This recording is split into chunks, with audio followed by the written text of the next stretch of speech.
Opinions range far and wide about judgment. Who should be judged? Should we ever judge anyone? Is it right for anyone to judge us? These days, even a mention of the word will cause people to bristle. But if you're a student and a believer of the Bible, one fact is indisputable. God, in the person of Jesus Christ, is the judge of everyone and all things. And it's right that he should be. He's the only true and righteous judge, impartial, authoritative, empathetic, having been in the flesh himself, and loving.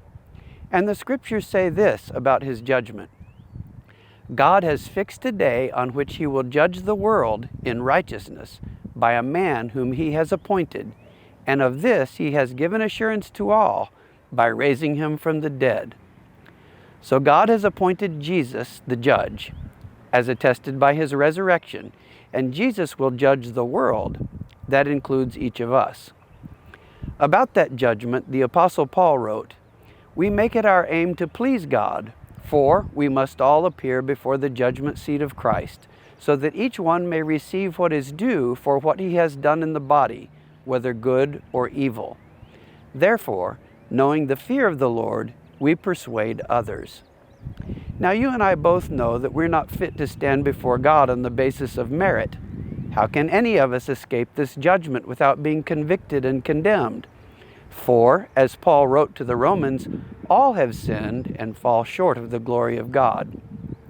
But by God's grace, there is a kind of immunity from judgment that is available to all of us, specifically to those who through faith in God make it their aim to please him. Blessed are those whose lawless deeds are forgiven and whose sins are covered. Blessed is the man against whom the Lord will not count his sin. And who is that man? The book of Romans characterizes him in many ways.